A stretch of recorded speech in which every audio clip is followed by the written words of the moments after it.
বৃন্দাবনে যখন আরতি হয়েছে,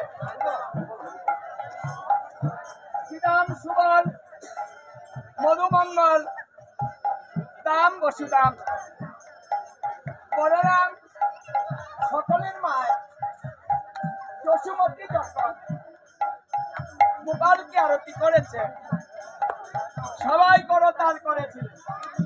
এই জন্য আরতিতে শঙ্খ ঘণ্টা এবং করতাল বাজে। দেখুন, সবারই তাল আছে, দুটা কর আছে, দুটা কর যদি মেলানো হয় তাকে করতাল বলা হয়। আমার মহাপ্রভু এই করতাল সম্বন্ধে বলেছে, যদি কেউ করতালি করে কীর্তন করে, তার দেহের মধ্যে যদি অশুভ পাখি থাকে, সেই পাখিগুলা উড়ে চলে যায়, দেহটা সুস্থ থাকে, ভজনযোগ্য দেহ হয়, ভজন করতে ইচ্ছে হয়, নামে রুচি হয়, নামে মন মজে যায়। এই জন্য এই অশুভ পাখি দূর করার জন্য মহাপ্রভু স্বয়ং এই আদেশটা দিয়েছেন। তাই আপনারা সবাই একটু করতাল করেন, সবাই তালি তালি।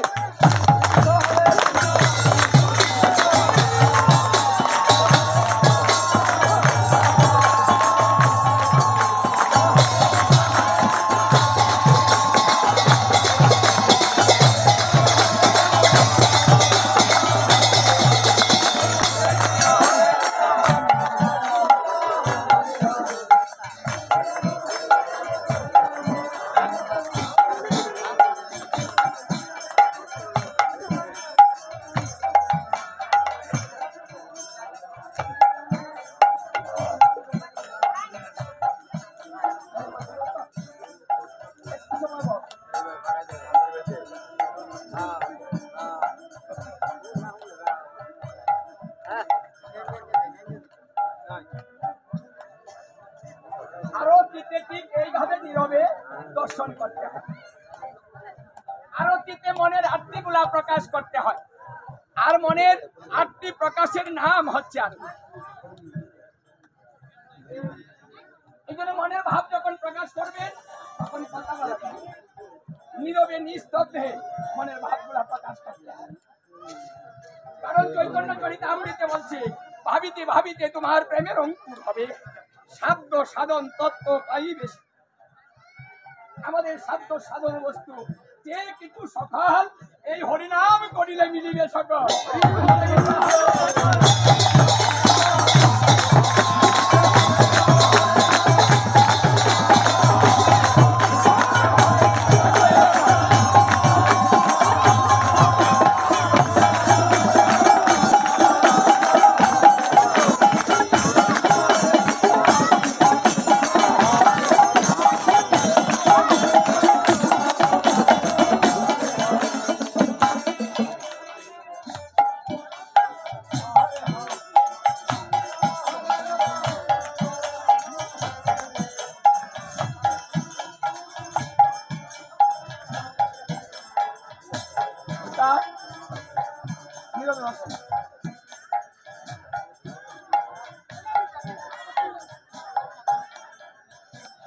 দেখুন,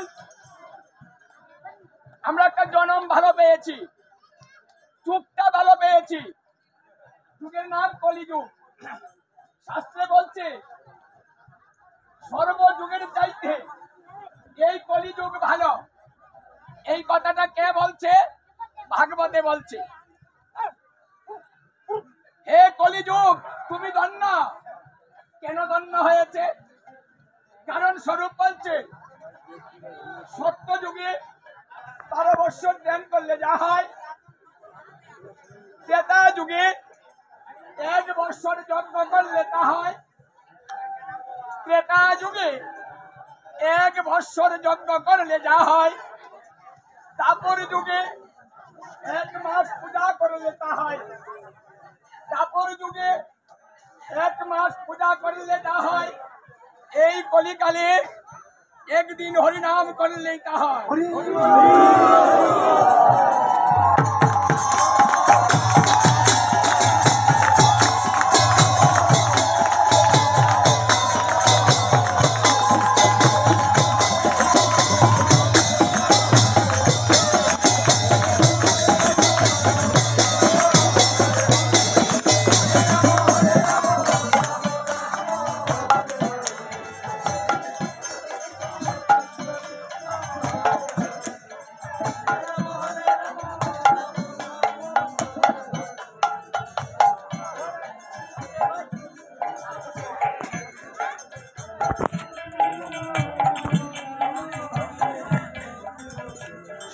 দেখুন,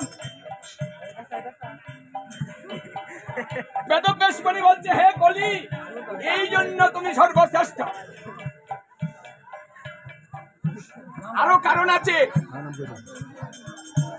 কি কারণ? সত্যযুগে 5000 বৎসর তপস্যা করিলে যে ফল প্রাপ্ত হয়, এই কলিকালে একাদশী ব্রত করিলে সেই ফল প্রাপ্ত। তাহলে আমরা 5000 বৎসর তপস্যার চাইতে একাদশী ব্রত শ্রেষ্ঠ। তাহলে সত্যযুগ ভালো ছিল? ভাগবত বলছে ভালো নয়। সত্যযুগ কি ভালো ছিল? আয়ুটা ভালো ছিল, 1 লক্ষ আয়ু ছিল।